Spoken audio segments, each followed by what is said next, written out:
Graduating is such a great achievement. After years of hard work, sacrifice, blood, sweat and tears, you finally earned your degree or your diploma, and that is definitely something worth celebrating because wow, it takes a while to actually get there, you know, it takes a lot to even get that degree, get that diploma. So definitely celebrate that, feel the moment and actually enjoy it, right?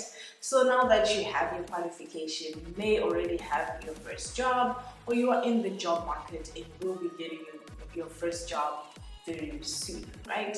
But now you may have already noticed that things work slightly different from how they work in the student world, right? So when you want a qualification, there's a step-by-step process that you need to follow in order to get that said qualification, right?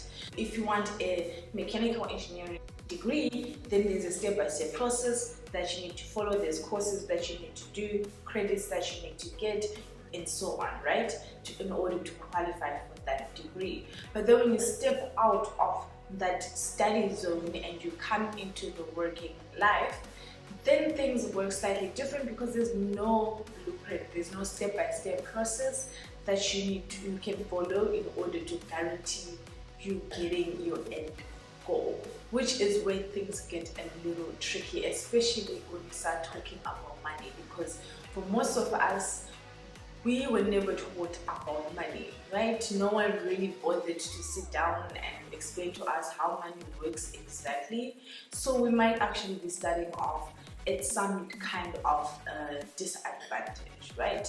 But in this video, I want to share with you some things that you need to consider in order to make sure that you are doing the best that you can with your finances and ensuring that you are going to both in the long term or setting up yourself well to actually grow both in the long term. These are things that I have done to elevate my finances, and I hope will help you to elevate your finances, especially within the first few years of work. So let's actually start by talking about debt. So some of you may be graduating with no student debt, which is amazing. Thank your parents, thank whatever scholarship that you had, because student debt is not pretty, hey, like it's not nice to graduate having student debt. But even when you do have student debt, that is not the end of the world.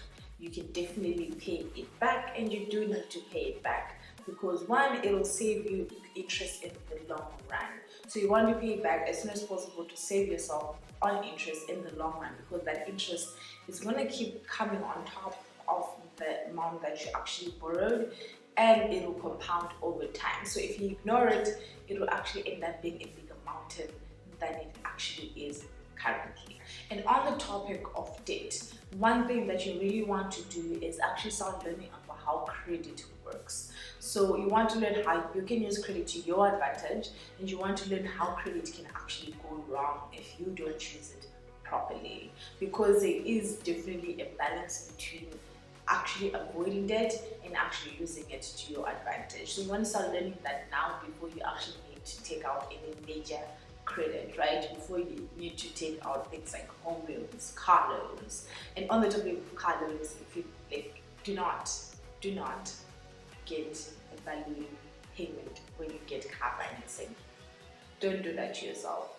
It is not worth it because you need to pay that money at the end of the car finance term, right?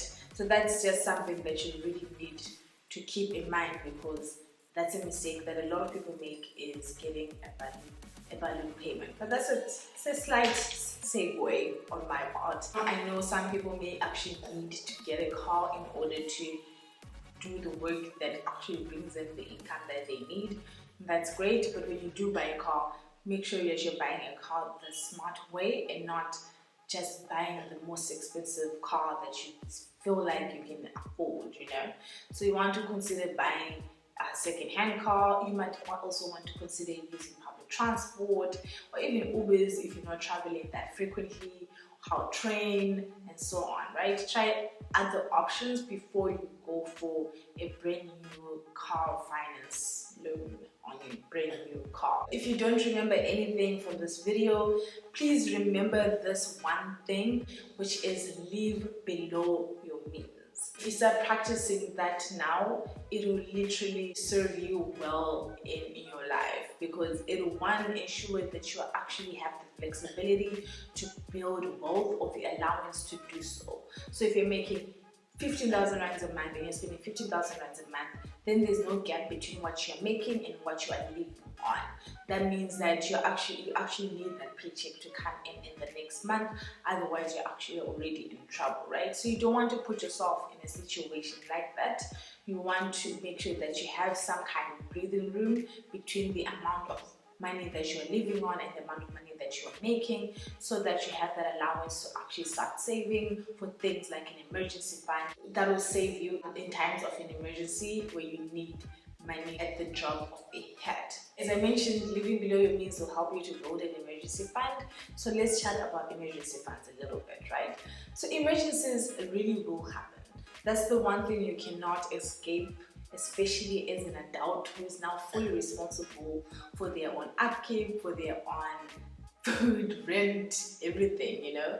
So emergencies will hit you without you even knowing it, you know, because that's just the nature of emergencies. They don't announce themselves. They don't say, oh, Tando, I'm coming through next month, prepare. No, they don't do that. They just show up, right? Could be like running, like doing your daily run, and then somehow misstep and sprain your ankle, right? That is an emergency. You might actually get sick. You might need to replace your car tires, and so on, right? So many different things can actually happen to you, which is why you need that emergency fund, which is money that's just sitting there in case something happens and you need some money to actually tip into, right? So you want to start building that emergency fund as soon as possible. A general rule of thumb is to have 3 to 6 months worth of an emergency fund saved up so that you have that breathing room, right? And it will take you a while to actually get to 3 or 6 months worth of living expenses, but literally try and save for it as consistently as possible, because you will get to the point where you have that 3 months worth of living expenses or that 6 months worth of living expenses, and that will really buy you a lot of peace of mind. You will not stress about your finances as much. You will have that cushion. You will know that if anything goes wrong, if I lose my job, if I get sick, or if I need to do something very, very quickly that needs money, I have that cushion that I can fall on, you know. So you want to start building an emergency fund as soon as you can. Now that you've graduated and you have your first job and you have some income coming in, you may have noticed that there are some things that you might actually need to support your family with. And this, I'm actually touching on the topic of black tax. We need to call it something else. Is it like black tax? Is it, let's just call it like family support. I feel like that sounds better than black tax. So you may have some family support responsibilities actually creeping into your life, where you actually need to maybe even help others who are coming after you to go to school and so on, right?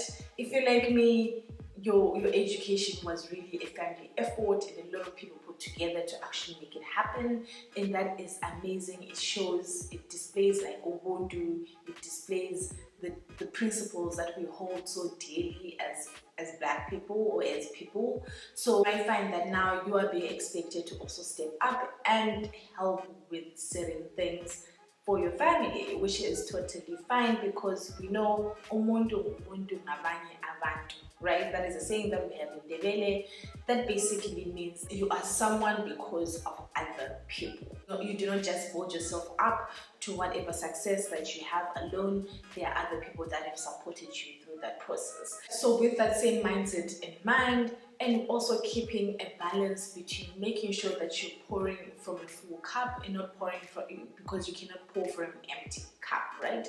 So you want to step back and look at your current finances. How much money are you really making, right? And how much support are you being expected to have in terms of supporting your family or supporting family members? And what balance can you make between that, right? And chances are, if it's your very first job, you're not making a lot of money, which means you do not have as much wiggle room to actually make any substantial financial support for your family. So these are things that you want to communicate with your family. Make sure that you are actually setting clear expectations in terms of what you can and cannot afford to actually cope with. And let me actually add here, if you are in the boat of people that are actually having to pay off student debt, then that is another conversation that you want to actually weave into the conversation about your family support with their family, so that they also understand the full picture of what your finances are looking like and what your responsibilities are and so on, right? And this will really help you just in managing expectations and also just making sure that you maintain a good relationship with everyone, because if you don't communicate, if you are not able to do certain things, people may start to make assumptions and you don't want to be in that situation. So communicating clearly with your family is going to save you a lot of stress and headache. It will even probably save you money. That is all in terms of some of the things that I think you need to take into account as you step into your working life and start earning some income. If this is your very first time here, thanks so much for clicking on this video. Be sure to subscribe because we have content out for you every single week that will help you to actually maximize all your money so that it actually works for you in the long run. So be sure to hit the subscribe button, leave your thoughts in the comments down below. I'd love to know what you think, and do not forget to smash the like button. Thank you so much for watching this video, and I will see you next week. Bye.